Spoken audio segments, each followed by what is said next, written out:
All right, ladies and gentlemen, boys and girls, humans and pets alike, welcome back to another interview. This time with the one and only sexy and charming, the brilliant, the incredible Trax Senpai, aka Trax. How you doing, Trax? I'm good, man. I'm very, very good. How are you? Fantastic. You know, we had a little bit of talk before this interview, so I'm still a little bit of happy mode.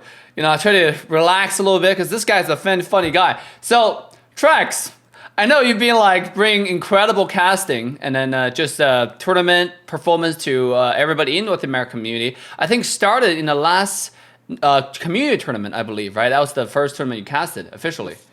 First tournament I ever officially casted was for you about this time last year. Yeah, it was.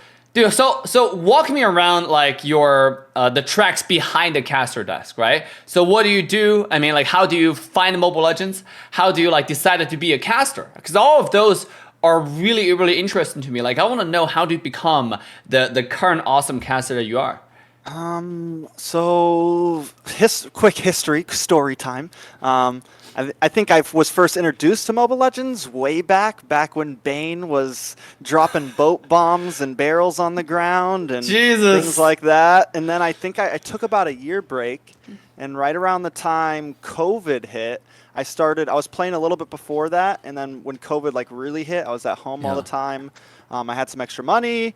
And I started streaming on my phone, on Omelet Arcade, just like as a joke, kind of. And then eventually I bought a computer. I started streaming on Facebook, which was at a time when Facebook was kind of booming. And eventually it kind of started to die on there for me. And I reached out to you. I randomly saw you streaming one time, and I was like, hey, and I heard there was a tournament, and I think I asked you if you were looking for casters. Yeah. And it just kind of worked out. I think I sent you a little bit of footage that I had. And I enjoyed it. I always enjoyed the tournament aspect. I used to host some events on Facebook with some of the creators like Tank and Wheezy. Absolutely. And G the Aco and guys like that. I did some 1v1 tournaments. So I was already kind of like used to doing some things, not in a professional manner. And I think after that tournament, casting that, I just kind of fell in love with it. And I continued to do it and hone the craft. And oh my God, the past year, I don't think I've stopped. I think I've probably casted over 1,000 hours this year. Jesus, it's like a pilot, you know? You're judged by how many hours you fly. This is like how many hours you cast. This is incredible. So let me ask you this, like, because obviously you said you started playing or casting around when COVID was really bad. So like 2020. So it's been 2 years, I would say, right? Yeah.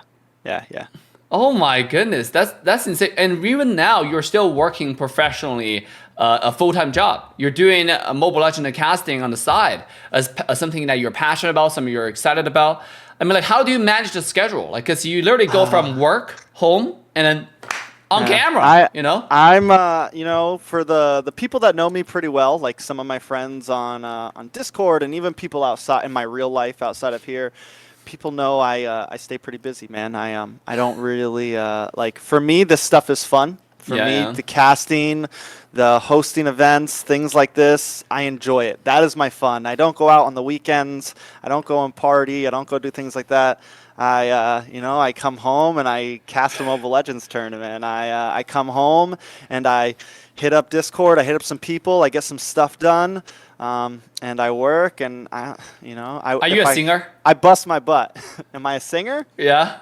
I used to do some music. God! Some of the people that know me know I drop some bars here and there. Yeah. Because okay, listen, the people who like to cast usually, because you have a really beautiful voice, you know, and then that kind of tells me that you might be like, you know, enjoy a little bit of singing in the shower, you know, while you're naked, just be singing along. Whoa, Dave. No, I used to run a music studio for like 2 years. But yeah, so I do a little bit of music, but this is something I enjoy, man. That's why I can cast so fast, because I used to rap a little bit. Ooh, don't look me up on SoundCloud. Can we give a little bit of demo? No. Freestyle, just freestyling, you know? Nope. Maybe if you guys, if the viewers happen to see me in Vegas, then maybe we'll drop some bars there. You know, all right. Maybe we'll do a little something. You know, we're gonna have a lot of fun in Vegas, guys. You know, you heard the man himself. He said he's gonna do something. I don't know what that is, but I'm excited to see what the subject something really is. I'm ready to find out.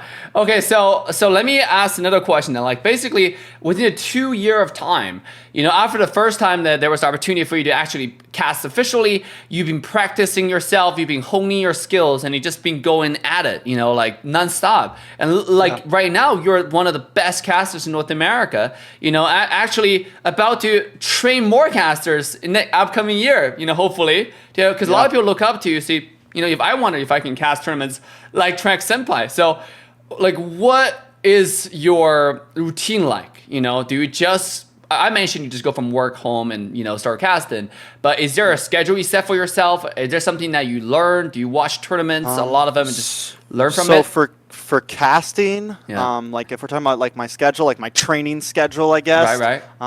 I do regularly watch. I stay up to date with overseas meta.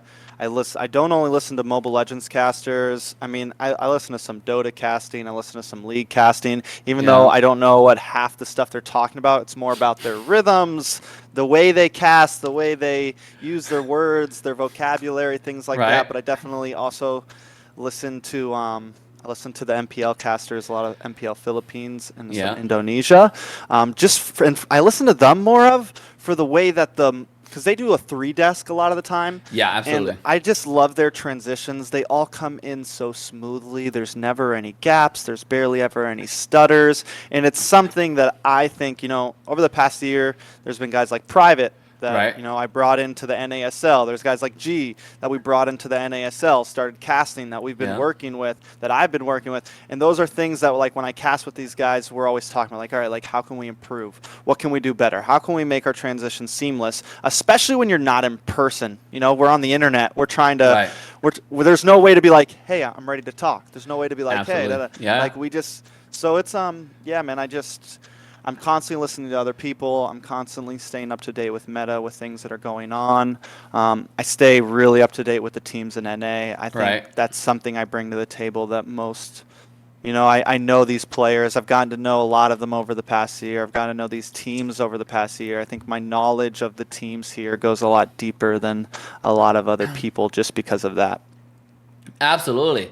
I mean, like, a lot of people don't know, like, when you look at casting, when you watch a tournament, you feel like, oh my God, this looks so smooth, or you don't feel it at all. You just feel like breathing, right? That's because the caster made it so. Like, there's a lot of work put in. There's a lot of communication that went behind the scene. And obviously, Trax is being one of the most OG casters that, the first time you casted, I was like, this guy's in. This guy is going to be a really great caster. And it's just absolutely fantastic. So let me ask you your personal question. Like, are you planning to let's say start a casting school? Because last time I interviewed Private, he said that's something that might be he might be interested in. Like for you personally, do you see streaming more of a career, or do you see casting more of a career? If you know what I mean. Casting. I mean, I enjoy creating content and everything, but let's put it this way: if next year I got a full-time job that paid my bills that was revolved around casting, I would take it, and I would just put out content here and there. I would vlog here and there. But I've already kind of stopped streaming. I make YouTube videos now, and I do stuff like that for the NASL, and I do some content here and there. But mainly everything's invested into the casting. Like and so, like training people, for sure. I've reached out to I'm always down to. I feel like I've already kind of helped some casters. I've already I've helped people perfect their craft. So it's something I enjoy, man. So do you feel more like a producer now at this point? Like, okay, so because if you think to become a full-time job to revolve around casting, right? That's basically putting a show together and then in a bigger scheme. If you think about like, okay, what do I do when there's no tournament happening? Because there's obviously, if you think about even MPL, there's spring season, fall season, and maybe summer split, and then you have Worlds, right? So like, when they're during the downtime, when there's nothing going on, like as a caster, like what are you most passionate about? Like, are you passionate about like organizing a show, thinking about a next tournament? Like, tell us about like your that aspect. So like off season, I actually right now something we've been working on. We have a podcast we're working on. My gears are always turning, man. I have other ideas. I would love to start. I have an idea that I want to pitch that, like a 1v1 invitational with some of the top players. I'm constantly trying to put together some more stuff around this. Of course, the goal eventually, I love Mobile Legends to death. But eventually, if I could, cast for other stuff too, like Leo over in the Philippines, he casts for multiple different games. His mainstay is Mobile Legends, but occasionally he gets an invite for Hearthstone. Occasionally he gets an invite for this. So, I would love to eventually start branching out. Right now, it's just been building resume, building myself up, and keep on pushing, right? Well, that's absolutely insane. Because even Moonton itself, I know Mobile Legends has many different games, like Mobile Legends Adventure, Mobile Legends, and then there are even more exciting games. Even before Mobile Legends, there are other games that Moonton, the developer, has made. So, like, eventually maybe, like, there's just for you to be just an official caster for the company. That would be kind of cool in North America, I don't know if that's going to happen, but like that's definitely something we should ask, to be honest, because I would love to see Trex cast, like multiple different arenas that's related to our, the community. Yeah. So absolutely.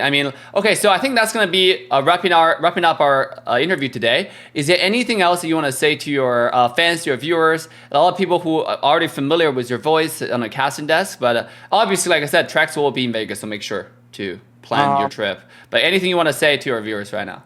Thank you to everyone who's been supporting. Don't forget that, guys. Hashtag Trex for M4. Actually, Dave, I have something to say to you, man. Thank you. You're the one who first gave me a shot at casting. You're the first person who, and I tell people this a lot. You've been someone that you gave me a shot in the very beginning. You taught me some of the basics to what I do very well now, I think. And I do appreciate it, man. Oh, that's very heartwarming to hear. I'm glad that with one opportunity that you can, obviously show the true talent. And that's something that I'm always excited for, because I think North America has the best talent. People always, in the entire Mobile Legends scene, to be honest, like NA didn't have, just because we don't have enough players doesn't mean we don't have talent. I think NA is the content capital of the world, and Trax is definitely the living proof of it. Speaking of that, because you said hashtag Trex for M4, actually, I want to ask another question on top of that. Is there opportunity for you to go to, let's say, Jakarta, Indonesia to cast M4? Would you like? If I got the invite, I'd go. If I got the invite, I'd go. All right. That means put up with work. That means like a lot of off time from work. That's fine. I'll take it. The moment if I get a message, I'm going. That's that. I've talked about it. If I happen to get a message saying, "Hey, you want to cast it on 4?" I'll be there. All right, you heard a man. Drop hashtag Trex for M4. Yeah, you heard what Trax said here. I think NA has a lot to offer, obviously on the world stage. Definitely, guys, hashtag Trex for M4 in the comment section, and make sure to follow Trax with all the links in description so you can follow all the future tournaments and events that this uprising talent, already big shot, but uprising superstar is about to offer in the North American community. I'm really excited for Trax. I'm really excited for the NA scene. And with that, like, subscribe, turn the bell on to all notification bells. We'll see you guys next time.